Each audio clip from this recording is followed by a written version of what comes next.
ये च बुद्धा अतीता च ये च बुद्धा अनागता पचोपन्ना च ये बुद्धा अहं वन्दामि सर्वदा। साधु साधु साधु। भगवान तथागत सम्यक संबुद्ध को पंचांग प्रणाम। बाबा साहब के प्रति कृतज्ञता व्यक्त करता हूं और चैनल व्हील ऑफ धम्म को देख रहे हैं आप सभी श्रद्धावान उपासक उपासिकाओं के प्रति मंगल मैत्री व्यक्त करता हूं। हम सब भगवान बुद्ध के द्वारा उपदेशित निर्वाण रूपी परम मंगल की प्राप्ति करें।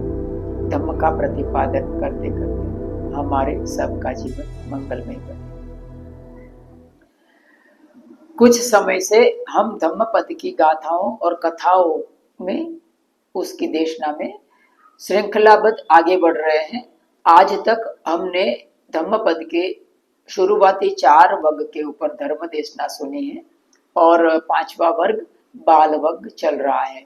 शुरुआत में हमने यमक वर्ग, अपमाद वर्ग, चित्त वर्ग और पुप्फ वर्ग के ऊपर जो गाथाओं और कथा है उसके ऊपर हमने बात किया था और अभी जो चल रहा है वो बाल वर्ग के ऊपर धर्म देशना चल रही है। यदि आपको किसी को उसको देखना है वो धम्म देशना को तो डिस्क्रिप्शन में मैंने सब का लिंक दिया हुआ है, उसे देख सकते हैं। शुरू करने से पहले थोड़ी सी पूर्व भूमिका को हम समझेंगे। हम एक सामाजिक प्राणी है, इंसान एक सामाजिक प्राणी है। सामाजिक प्राणी होने के नाते बहुत सारा हमें दिखावा और दंभ करना पड़ता है मजबूरन। और कोई यदि ऐसा कहता है कि कोई दंभ नहीं करता है तो ये बहुत दूर की बात हो जाता है। उसका बहुत बड़ा रीजन है कि ये जो हमने कपड़े धारण किए हैं वो दिखावा दंभ का सूचक है, क्योंकि हम जैसा है वैसा हम नहीं दिखा सकते हैं। हम खुद को ऐसा समाज में नहीं रजू कर सकते हैं, क्योंकि ये समाज की कुछ मर्यादाएं होती हैं। वो इंसान को जैसा है वैसा मानी दिखने के लिए वो कुछ मर्यादाएं समाज ने बांध दी है। तो ये कपड़ा है वो दंभ का पहला सूचक है। तो ये तब तक तो ठीक है कि जितनी बातें समाज ने कुछ मर्यादाएं बनाई है, जो सामान्य सामान्य दंभ है, इतना करते हैं तब तक तो ठीक है। लेकिन जब दिखावा और दंभ की बात समाज के दूसरे लोगों को असर करने लगे और वो हमको भी असर करने लगे तो ये दिखावा और दंभ है वो निंदा टीका का कारण बनता है। और ऐसा दिखावा और दंभ है वो इंसान को खुद को भी हानि करता है। हम कैसे जी सकते हैं दिखावे और दंभ के बगैर? बहुत मुश्किल है दिखावे और दंभ के बगैर जीना। इंसान है वो मानी टीका का और निंदा का कारण बनेगा। ऐसा मानी अगर कोई एकदम ओपनली जीना चाहे तो उसके लिए लोहे के चने चबाने जैसा बन जाता है, क्योंकि दिखावा और दंभ है उसका अभाव हो जाना सत्यता का सूचक है। मानी सत्य है वो हमेशा इसीलिए कहा जाता है कि सत्य हमेशा कड़वा होता है। मुझे यह रिसेंटली मैंने एक घटना पढ़ी कि गैलीलियो था जो बहुत बड़ा साइंटिस्ट था। हमको मालूम है उनका बहुत सारे, हम तो विज्ञान में पढ़े हैं। गैलीलियो को अपनी सत्यता के कारण उसको उसको बहुत बड़ी सजा मिली थी। सत्य बोलने के कारण उसको सजा मिली थी। देखिए ये, क्योंकि ये समाज ने जो मर्यादाएं बांधी और खास करके जो धार्मिक रीति रिवाज है उसने जो कुछ मर्यादाएं समाज में बांधी है उसको लेकर इंसान को मजबूरन थोड़ा बहुत दम्भी और दिखावेबाज बनना पड़ता है। मैंने सुना है कि जब भी इंसान जैसा है वैसा स्वीकार कर लेता है तो ये बात है वो बहुत बड़ी बन जाती है। हालांकि समाज में हम जैसा है वैसा स्वीकार करने से आज का समाज में यदि आप या मैं हम यदि जैसा है वैसा स्वीकार करते हैं तो आपत्ति आ सकती है। आज का युग मानी एक कंजस्टेड यानी कंडेंस हो गया है सोशल मीडिया के कारण। आज जो जो दुनिया है वो एकदम मानी उसको कहते हैं कि संक्षिप्त हो गई है। पहले के जमाने में गांव गांव के बीच में, नगर नगर के बीच में बहुत बड़ी दूरी रहता था, तो जो दुनिया है वो एकदम मानी विस्तृत थी। इंसान के मन में मानी पास वाले नगर में जाना परदेश कहा जाता था, पर दूसरा देश कहा जाता था, इतना दूरी के कारण ये होता था। आज ऐसा नहीं है, आज दुनिया है एकदम कंडेंस्ड हो गई है, संक्षिप्त हो गई है। बहुत सारा हम दूर दूर तक गैलेक्सी वगैरह आसमान में भी दूर दूर तक पहुंच चुके हैं। इतना ही नहीं, आज की तारीख में दुनिया में किसी भी देश में जाना है वो इतना इतना आश्चर्यजनक बात नहीं रहा था जैसा पहले हुआ करता था। तो इसे जो मीडिया के कारण, ये कम्युनिकेशन के माध्यम के कारण और ट्रैवलिंग का जो विज्ञान ने तरक्की की है उसके कारण दुनिया संक्षिप्त हो गई है। उसके कारण इंसान जैसा है वैसा अगर दिखता है तो लोग है उसकी निंदा करने में बहुत आगे आ जाते हैं।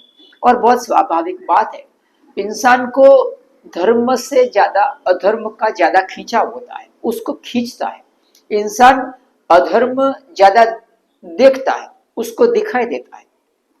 जैसे कि कोई व्हाइट बोर्ड पर अगर छोटा सा भी ब्लैक स्पॉट हो, छोटा सा ब्लैक बिंदु हो काला, तो वो लोगों को आकर्षित करेगा, उसी के प्रति उसका ध्यान जाएगा और उसी को टारगेट करेगा। कोई भी अच्छा किसी पेंटर ने, किसी कलाकार ने चित्र बनाया है तो आप देखेंगे कि बहुत सारे लोग वो चित्र देखने के लिए आएंगे, लेकिन जहां गलती किया होगा उस पर ही लोगों का नजर पहले जाएगा। अगर कोई छोटा सा गलती रख दिया तो उसके ऊपर लोगों का नजर जाएगा। ये जब हमको ये पता चलता है कि हम अज्ञानी हैं, तब जाके हमारे लिए ज्ञान का द्वार खुलता है। इसीलिए यदि हमको प्रगति करना है, हमको कुछ भी ज्ञान अर्जित करना है, ज्यादा अर्जित करना है, हमें दिन ब दिन विकसित होते रहना है, उत्क्रांति के शिखर सर करते रहना है, तो पहली शर्त यह है कि हमारी अज्ञानता का लोगों के सामने स्वीकार करें। छोटे छोटे बच्चे, पशु पक्षी, बड़े गुरु की तो बात बहुत दूर की है। मानी बहुत सामान्य सामान्य चीज वस्तुएं आपको ज्ञान प्रदान कर सकती है। अज्ञानता भी ज्ञान प्रदान कर सकती है, निष्फलता भी ज्ञान प्रदान कर सकती है, बशर्त यह है कि हमें अपनी अज्ञानता का स्वीकार करना पड़ेगा। आप जब हम अपनी अज्ञानता स्वीकार करने के लिए राजी होते हैं तो हमारे लिए ज्ञान के दरवाजे खुलते हैं। तो ये बात है। तो आज की जो धम्म देशनामा है उसमें यही कहा गया है और उसमें बहुत बड़ी एक मिसाल भी दिया गया है। दरअसल आए दिन ये कहा जाता है कि आईना कभी झूठ नहीं बोलता है, लेकिन सापेक्ष है, दुनिया सापेक्ष है, तो आईना कभी कभी झूठ भी बोलता है। कैसे बोलता है? तो आप कहीं पर भी जाएंगे, बहुत सारे बच्चों के लिए कोई बार ऐसा स्थान होता है, जैसे अब अहमदाबाद में एक है, काकरिया के आसपास एक ऐसा स्थान है जहां तरह तरह के वक्रता वाले आईने हैं। मानी बच्चों के खेलने के लिए, बच्चों के मनोरंजन के लिए ये बनाया गया है, उसको शायद बाल वाटिका कहते हैं। उसमें आपको मानी अलग अलग अपना प्रतिबिंब है वो विकृत दिखाई देगा। मानी वक्र आईने के कारण वो उसमें प्रतिबिंब है वो विकृत दिखाई देता है, उसमें हम जैसे हैं वैसा नहीं दिखाई देता है, तो आईना झूठ बोलता है। तो इंसान, उसे कुछ भी कहो, समाज व्यवस्था के कारण या तो अपने को बड़ा दिखाने के कारण, होशियार दिखाने के कारण, अपनी लाइन बड़ी करने के कारण वो खुद को जैसा है वैसा रजू नहीं करता है और जो नहीं है वो रजू करता है। जो मूर्ख है वो बुद्धिमान के रूप में खुद को पेश करता है, जो स्वरूपवान नहीं है वो खुद को स्वरूपवान के रूप में पेश करता है, जो ताकतवर नहीं है वो खुद को ताकतवर के रूप में पेश करता है, जो धनवान नहीं है वो खुद को धनवान के रूप में पेश करता है, और बिल्कुल अज्ञानी है जिसको कुछ मालूम नहीं है, धम्म का जिसको ज्ञान नहीं है, वो खुद को ज्ञानी के रूप में पेश करता है। तो यहाँ ये आज की जो धम्म देश नाम है उसमें इसी बात के ऊपर आज का जो विषय है वो केंद्रस्थ है। चलिए हम आगे बढ़ते हैं आज की धम्म देश नाम में। ये गाथा बाल वग्ग के चौथे नंबर की गाथा है और ओवरऑल देखा जाए तो ये 63 नंबर की गाथा है। यो बालो मंजति बाल्यम पंडितो वापि तेन सो बालोच पंडितमानी बालोच पंडितमानी सवे बालोति उच्यते। कहने का अर्थ यह है कि जो मूर्ख अपनी मूर्खता को समझता है, यानी उसको लगता है कि मैं नहीं जानता, अज्ञानी अपनी अज्ञानता को समझता है, मूर्ख अपनी मूर्खता को समझता है। जो मूर्ख अपनी मूर्खता को मूर्खता जानता है, समझता है, इस कारण वो पंडित है। बहुत स्वाभाविक बात है, जो अपने को जानता है वो पंडित है।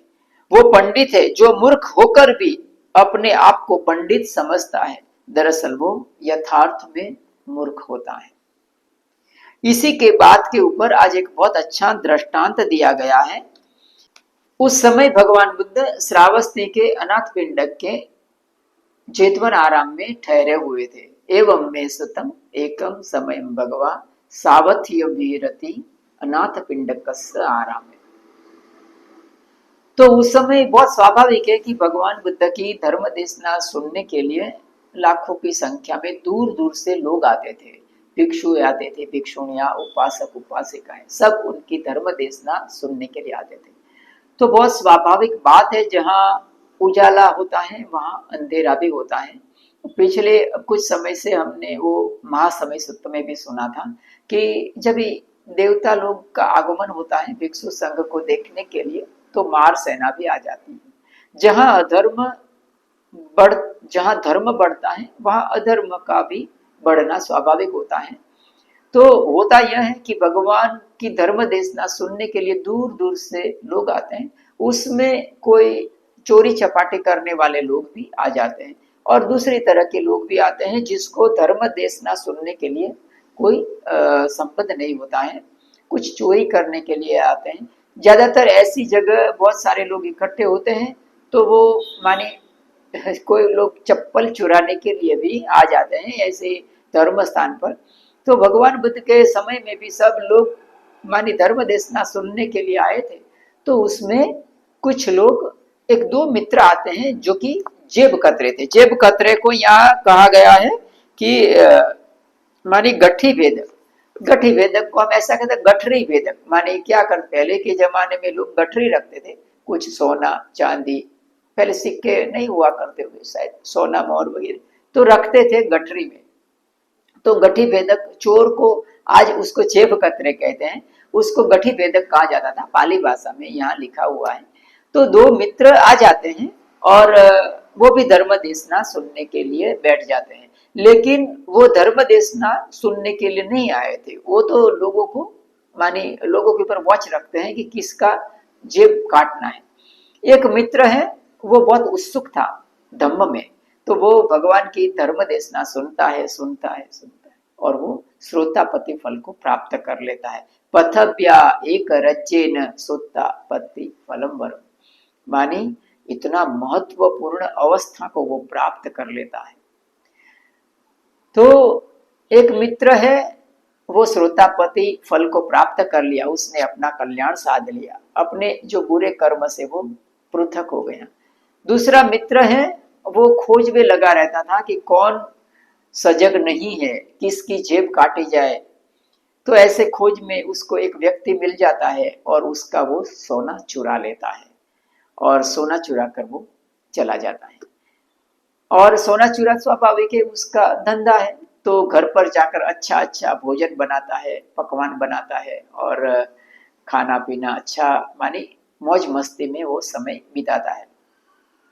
दरमियान उसका जो दूसरा मित्र था जो श्रोतापति फल को प्राप्त हो चुका था, उसके घर ये दोनों चोर और उसका जो पत्नी जाते हैं और उसके घर जाकर वो उसकी हंसी उड़ाते हैं। किस तरह की? कि तुम तो बड़े विद्वान हो। स्वाभाविक बात है, आजकल कोई व्यक्ति अगर ध्यान करता है, कोई व्यक्ति अगर धम्म का मार्ग करता है, तो उसको लोग पागल समझते हैं, उसको मूर्ख समझते हैं। और ये बहुत स्वाभाविक बात है। आजकल मटेरियलिज्म की दुनिया में ऐसे व्यक्ति जो ध्यान करता है या तो धम्म का मार्ग करता है, कोई अच्छी बात कहता है तो उसको पागल समझा जाएगा, कोई पाखंडी भी सब, बहुत सारा उनको निंदात्मक शब्दों से उसको नवाजा जाएगा। तो सही बात हुआ, वो चोर ने उसके प्रति हास्यास्पद बात किया, उसका मजाक उड़ाया कि तुम तो बड़े विद्वान हो, तुम्हारे में तो बहुत ज्ञान है, तुम जो देखो तुम्हारे घर पर खाना नहीं है। क्योंकि हुआ यह था कि जो दूसरा मित्र था, जो सोत्तापन फल प्राप्त हो गया था, वो गरीब था, उसके घर में खाने पीने का अभाव था, माने अभाव में जी रहा था। टूक में बहुत सारे लोग आज की दुनिया में भी हैं जिसके पास पर्याप्त मात्रा में जरूरियातें उपलब्ध नहीं होती है। तो वो आदमी के पास नहीं था, तो वो उसकी मजाक उड़ाता है कि देखो तुम इतने ज्ञानी हो, विद्वान हो, लेकिन तुम्हारे पास खाने को नहीं है, अच्छा पहनने को नहीं है, तुम्हारा ज्ञान का क्या मतलब है? इस तरह की बात करके वो उसकी हंसी उड़ाता है।